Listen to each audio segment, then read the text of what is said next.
घर की औरत पार्ट 3। मीना का घर ठीक से ही चल रहा था। मतलब अब सास और बहू दोनों कमा रही थी, खुद की जिंदगी जी रही थी, मिलजुल कर रह रही थी। लेकिन कहते हैं ना, दुख के दिन नहीं टिके तो सुख के दिन कैसे। अरे मंगलू, कहाँ है? कितने दिनों से गांव नहीं आया माँ की खोज खबर लेने। तभी मीना आ जाती है। अरे दादी साहब, कैसे आना हुआ? बताया नहीं हम स्टेशन आ जाते। ये बोलते हुए मीना अपनी दादी सास के पैर छूने के लिए झुकती है कि दादी सास जोर की लात मारती है। बड़ी आई, कैसे आना हुआ? मेरे पति का मकान है ये। और तेरे बाप ने क्या दिया जो तू पूछ रही है, हैं? और ये क्या पहना है? न साड़ी न सर पर पल्लू, बात बात पर जबान खुलती है। दादी सास बोलना रोक ही नहीं रही थी। मीना को गुस्सा आने ही वाला होता है कि उसकी सास आ जाती है। क्या बात है मीना, कौन चिल्ला रहा है? मैं हूँ मंगलू की दुल्हन। बहुत चपर चपर कर रही है ये मीना बहू। इसकी जुबान पर लगाम लगवा ले। मम्मी जी, मेरी बहू है, घोड़ा थोड़ी ना है जो लगाम लगवा दूं। तभी वहां मंगलू यानी कि मीना का ससुर आ जाता है और मीना की सास को एक जोर का तमाचा लगा देता है। वाह, जुम्मा 2 दिन हुए नहीं कमाना शुरू किए, मेरी माँ के सामने होशियार बन रही है। मैंने बुलाया है माँ को, ये रहेंगी तो कम से कम इस घर की औरतें औकात में रहेगी। अरे जब से कमा रही है सर पर चढ़कर नाच रही है। चिंता न कर मंगलू, मैं आ गई हूँ ना। दोनों को लाइन में लगा कर रखूंगी। दोनों बहू ने मेरे मंगलू की जिंदगी खराब कर रखी है। तभी वहां पोता यानी कि मीना का पति आ जाता है। पोता जो कि दादी का दीवाना था। दादी मुझे क्यों नहीं बताया कि आप आने वाले हैं? मैं गांव आ जाता कार लेकर आपको लेने। अरे तू तो जानता ही है, कार में बैठ नहीं पाती। पता नहीं, बहुत दिनों से लग रहा था कि तू और मंगलू परेशान है। आज मन नहीं माना तो आ ही गई मैं। देख, यहाँ आकर पता लग रहा है। क्या पता लग रहा है दादी? यहाँ तो सब ठीक है, किसी को कोई परेशानी नहीं है। क्यों माँ, क्यों मीना, क्या हो गया? इन दोनों को क्यों परेशानी होगी? इन लोगों ने तो परेशान करके रखा है। माँ और मीना के बारे में कैसी बात कर रहे हैं पापा? क्या हो जाता है आपको रह रहकर? तू तो खाना बना बना कर बेशर्म हो गया है, लेकिन मैं नहीं। मेरी माँ आ गई है अब इस घर में। अब यहाँ सब वैसे ही रहेंगे जैसा मैं चाहता हूँ। देख मंगलू, तेरी बहू काम करती है तो मुझे कोई लेना देना नहीं है, लेकिन मेरी बहू कोई दर्जी का काम नहीं करेगी, साफ साफ बोल रही हैं। लेकिन दादी साहब, वो तो बहुत अच्छा बुटीक चला रही हैं। बहुत अच्छा चला रही है, लेकिन हम लोगों ने अपने घर की बहू से ना काम नहीं करवाना। अरे इसके बाप को शादी के वक्त ही बोल दिया था। और इसके बाप जिन्होंने दहेज में एक साइकिल दी थी ना, कैसे हाथ जोड़कर कह रहा था, मेरी बेटी आपके घर आ गई, इससे सौभाग्य कुछ नहीं। अब देखो इसकी बेटी, बहू आ जाने के बाद सर पर चढ़ रही है मेरे मंगलू के। मीना जो कि सास की बुराई सुनकर परेशान हो जाती है। दादी सा छोटा मुंह बड़ी बात। लेकिन क्या पिताजी ने आपको बताया नहीं? सासू माँ ने अपने पैसे से ससुर जी के जन्मदिन में कार दी थी। ससुर जी इतने साल से स्कूटर से जाते थे, अब कार से जाते हैं। क्यों ससुर जी, बताया नहीं आपने? क्यों रे मंगलू, कार ले ली तूने? मुझे तो तू पैसे भी नहीं भेज रहा। 2 महीने से कैसे कैसे दिन काट रही थी और तू यहाँ कार से घूम रहा है। आप भी सासू माँ को अपने बैंक अकाउंट की डिटेल दे दीजिए दादी साहब, वो डाल दिया करेंगी पैसे आपके अकाउंट में। क्यों सासू माँ?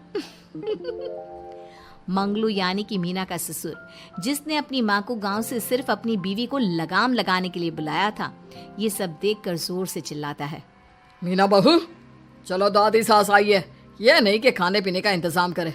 अरे माँ, तू भी किन लोगों की बात में आ रही है? चल मेरे साथ मेरे कमरे में चल। ससुर अपनी माँ को लेकर कमरे में चला जाता है और दोनों बैठकर वैसे ही पंचायत शुरू कर देते हैं जैसे कोई बहू अपनी माँ से सास की बुराई कर रही हो। देख मंगलू, गलती तो तेरी ही है जो तूने घर की जनानियों को काम के लिए बाहर निकाला। दूसरे तेरे पापा को देखा था, कभी मुझसे फालतू बोलते। अरे मरते दम तक तेरा बाप मेरी मुट्ठी में रहा है, यही सिखाया था मैंने तुझे। क्या बोलूं माँ, जब से ये मीना बहू घर आई है ना, इसने घर का सारा इतिहास भूगोल बदल कर रख दिया है। उस तितली से तो मैं बाद में निपटूंगी, पहले तेरी वाली को तो ठीक कर दूं। अरे बहू क्या आ गई, खुद को टाटा अंबानी समझने लगी है। माँ देख, जो भी हो, इस बात को याद रखना कि हमारे घर की परंपरा क्या है। औरतों का औकात में रहना जरूरी है। अरे बहू के साथ मिलकर माँ ये बात उड़ती रहती है। बेटा देख, गलती तो तेरी भी है, क्यों तूने इसे काम करने की छूट दी। मारना भी कम कर दिया है तूने इसे, वरना पहले आती थी तो बहू का कोई ना कोई हिस्सा सूजा हुआ या काला ही दिखता था। देखकर तसल्ली मिलती थी कि तूने कंट्रोल कर रखा है। इस बार तो काला और सूजा छोड़, अच्छी खासी चमकती दिख रही है ये। अब क्या बताऊं माँ, गलती तो हो गई है। हाँ, वो कार देखकर पिघल गया होगा ना तू। अरे बेटा, औरतों को मुट्ठी में रखा कर। शान की साइकिल ज्यादा अच्छी कुत्ता बनकर कार चलाने से, समझा। मीना का ससुर अपनी माँ की बात को सुन रहा था। बस माँ, जो गलती हो गई मिट्टी डाल उस पर। अब बस तू ना घर पहले जैसा करके जाना। ये सब ना बहू का किया धरा है, समझी। मतलब बहू को ठीक करना है तो बहू की बहू को लगाम लगाना होगा, ठीक है। दोनों माँ बेटा बातें करके सो जाते हैं। सोने के बाद अगली सुबह मंगलू की बीवी यानी कि मीना की सास, माँ जी उठिए, ये लीजिए गर्म पानी और ये दादुन। चलिए तो याद रहा तुझे, वरना मैंने तो सोचा था कि बहू के चक्कर में पागल ही हो गई होगी बिल्कुल। अरे बहू के चक्कर में पागल होने का क्या मतलब होता है माँ जी। उसने मुझे मेरे पैरों पर खड़ा होना सिखाया है। मैं तो कहती हूँ उसके जैसी मेरी बेटी होती ना तो शायद मैं बहुत पहले जीवन का मतलब समझ चुकी होती।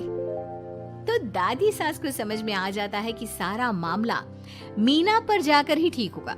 वो सोच लेती है कि अपनी बहू को छोड़कर पहले मीना को सही करना है। फिर अगले रोज, अरे मेरे पोते के पास तो मेरे पास बैठने का वक्त भी नहीं है? अरे कैसी बात करती है दादी, तेरे लिए तो मैं नौकरी भी छोड़ दूं। नौकरी नहीं, तू ना बीवी छोड़ दे, खुश हो जाऊंगी मैं। नीरज हैरान हो जाता है कि उसने तो मजाक किया था। दादी ये क्या बोल रही है? कैसी बात कर रही हो दादी, मीना ने तो सारा घर संभाला हुआ है। पहले तो घर गिरा जा रहा था ना। तेरी मीना के आने के पहले ना घर में चूल्हा जल रहा था, ना कोई रोटी खा रहा था, क्यों? नीरज को दादी बीवी के खिलाफ खूब कान भरती है। तू सही कह रही है दादी, औरत पैर की जूती और हाथ की मुट्ठी में ही ठीक लगती है। मीना ने ना सिर्फ घर का माहौल बिगाड़ा, माँ को भी पिताजी की इज्जत करनी छुड़वा दी। अब ठीक बोल रहे हो, घर को बिगाड़ने की मेन जिम्मेदार तो मीना ही है दादी। अभी उसे ठीक किए देता हूँ। तभी वहाँ पिता भी आ जाता है। देख बेटा, तो रोटी कम खाना मंजूर, लेकिन इन औरतों के आगे झुकना मंजूर नहीं। तेरी दादी ने घर की परंपरा बनाकर रखी, मजाल कि मेरा बाप मेरी माँ के सामने कुछ कह लेता। पर पापा एक बात पूछनी थी। रहने बेटा, तू ना कंफ्यूज है जीवन में, तू ना कंट्रोल कर पाएगा अपनी जनानी को। मंगलू, मेरी तो टिकट ही करा दे गाँव की। तुम लोगों के घर तो मर्दों की कोई इज्जत ही ना है, और ये मेरे घर की परंपरा ना है, मैं चली। अरे ना ना दादी, मैं तो बस देख अब मैं कैसे कंट्रोल करता हूँ इसे कल। फिर अगले रोज मीना ऑफिस के लिए तैयार हो रही थी कि देख मीना, आज मेरे दफ्तर से कुछ लोग खाने के लिए आ रहे हैं, तो शाम के खाने में। लेकिन आज तो मेरी मीटिंग है, फिर घर आने में मुझे देर हो जाएगी। तो मैं क्या करूं? बोला ना शाम को खाना बनाना है तो बनाना है, समझी। मीना को पति की बात अजीब लगती है, पर वो दादी सास के सामने कोई भी ड्रामा क्रिएट करना नहीं चाहती थी। ठीक है, मैं शाम को जल्दी आ जाऊंगी। अच्छा क्या खाना है प्लीज जल्दी से बता दीजिए। पर बेटा तू तो बहू सास को चुप रहने का इशारा करती है, लेकिन पोते को तो लड़ना था। वो मीना पर जोर से चिल्लाता है, मीना देख, ज्यादा हीरोइन मत बन। आज ऑफिस जा रही है तो जा, लेकिन सुन, तुरंत रिजाइन देकर घर आ जाना। ना मुझे तेरी कमाई चाहिए, ना ही तेरी नसीहत। आज से घर में वही होगा जो मैं चाहूंगा, समझी? अरे कैसे लैंग्वेज बोल रहे हो? ये तुम्हारी बोली नहीं है। कौन सिखा रहा है तुम्हें? तभी दादी सास आ जाती है। क्या बोलना चाह रही है बहू? मैं मुन्ने के कान भर रही हूँ, हैं? हाँ, मुझे तो यही लग रहा है, वरना हम लोगों का घर अच्छे से चल रहा था। सभी मिलजुल कर एक दूसरे को इज्जत देकर रह रहे थे। लेकिन अब तभी मीना को उसका पति जोर से डांटता है। सास बेटी बहू की लड़ाई को बर्दाश्त नहीं कर पाती। देख नीरज, बहू को डांटना या फिर बहू के साथ गलत व्यवहार, ये सब मुझसे बर्दाश्त नहीं होगा। वाह रे वाह, सारी जिंदगी जो पति की डांट और मार खाती रही, अब बहू को थोड़ी सी डांट क्या पड़ी, गुस्सा आ गया। हाँ माँ, क्या हो गया? मैंने तो मीना को कहा कि देख नीरज, मेरी बहू को कुछ नहीं कहेगा तू। ये माँ ही होती है जो अपने बेटे को औरतों की इज्जत करना सिखाती है, लेकिन कोई औरत अपने बेटे से बहू को मारना या डांटना सिखाए तो ये शर्म की बात है। मैं नहीं चाहती कि तू औरतों की इज्जत ना करे, जबकि मैं खुद एक औरत हूँ। दादी सास बहू की बात सुनकर शर्म से सर नीचे कर लेती है। सच कहा सासू माँ, एक रानी ही अपने बेटे को राजकुमार की तरह पालती है, जो दूसरी औरतों का सम्मान करे। काश दादी सास भी पिताजी को अच्छे संस्कार दे पाती। मीना की बात सुनकर दादी सास उन लोगों से माफी मांगती है। मैं समझ गई बहू, औरतों की बेइज्जती करने को घर की परंपरा समझती थी, झूठी शान समझती थी। वो सब गलत है। औरतों की इज्जत से घर में माँ लक्ष्मी और सरस्वती का वास होता है। मुझे माफ कर दो।